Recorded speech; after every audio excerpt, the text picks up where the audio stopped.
यूं तो चिराग पासवान नीतीश कुमार पर जमकर बरसते नजर आते हैं, हर बात में नीतीश कुमार पर निशाना साधते हैं, लेकिन इस बार उन्होंने निशाना साधा है तो वो भी नीतीश कुमार के सिपाही के सामने। जी हां, दरअसल एक कार्यक्रम में शामिल होने के लिए चिराग पासवान हाजीपुर पहुंचे थे और इस दौरान नीतीश कुमार के सिपाही के बाहों में बाहें डालकर चलते हुए नजर आए। न केवल बाहों में बाहें डालकर चल रहे थे बल्कि उन्होंने सीएम नीतीश कुमार को कोसना शुरू कर दिया, वो भी उनके सिपाही के सामने। और भी क्या कुछ कहते नजर आ रहे हैं चिराग पासवान, आइए आपको सुनाते हैं। अगर तथाकथित इंडी अलायंस का या विपक्षी दलों के गठबंधन का सबसे ज्यादा नुकसान हुआ तो किस कारण से हुआ?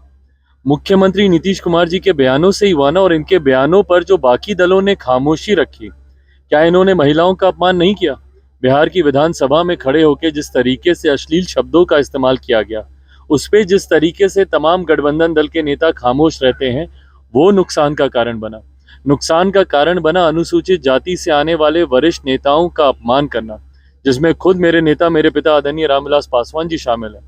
पूर्व मुख्यमंत्री जीतन राम मांझी जी, जो कि खुद दलित समाज से आते हैं, उनका अपमान, उनके लिए जिस तरीके से के अपशब्दों का इस्तेमाल बिहार की विधानसभा में ही किया, जिसका प्रमुखता से जिक्र भारत के प्रधानमंत्री आदरणीय नरेंद्र मोदी जी ने हर सभा में किया, उस पे जिस तरीके से तमाम इंडिया अलायंस के नेता उसमें खामोश रह गए, जिस तरीके से सनातन धर्म को समाप्त करने की बात की जाती है, उस पे जिस तरीके से तमाम इस अलायंस के नेता खामोश रह गए, ये तमाम कारण जिम्मेदार बने हैं। तो जिसमें सबसे बड़ी जिम्मेदारी आप जा रहे हैं, हर राज्य में कांग्रेस के बड़े नेता बात कर रहे हैं जातीय जनगणना कराएंगे, जातीय जनगणना कराएंगे। उदाहरण क्या?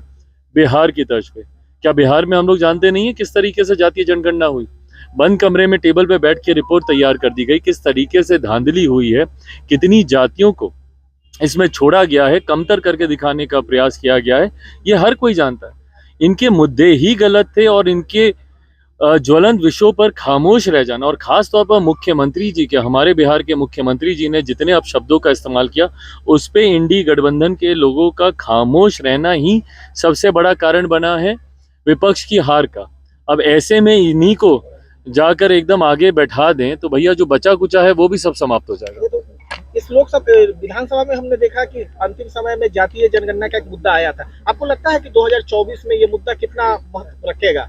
भाई, महत्व तब रखेगा जब आप सही उदाहरण से सामने आएंगे। अगर आप बिहार का उदाहरण दिखा के अगर आप जातीय जनगणना की बात करेंगे तो लोग भली भांति जानते हैं कि जिस तरीके से यहाँ पे धांधली हुई, अगर इसी तरीके से करनी है तो रिपोर्ट आप आज ही साझा कर दीजिए ना, आप रख दीजिए जनता के सामने।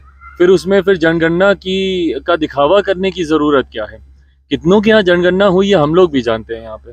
तो ऐसे में हमको नहीं लगता, देखिए आज की तारीख में विकास बिहार, अगर आप देखेंगे मध्य प्रदेश में जिस तरीके से महिलाओं से जुड़ी हुई योजनाओं का लाभ भाजपा की सरकार को वहाँ पे मिला है, जिस तरीके से लाडली योजना है या महिलाओं से जुड़ी और योजना, जब तक आप सही योजना लेकर नहीं आएंगे और उन योजना को धरातल पर नहीं उतारेंगे, योजना बिहार की शराबबंदी की तरह नहीं होनी चाहिए ना कि कहने के लिए हो गई और धरातल पर खुलेआम जहरीली शराब बिक रही है। तो ये गलत। हाजीपुर के लिए क्या होगा? हाजीपुर का पत्ता नहीं खोल रहे हैं आप।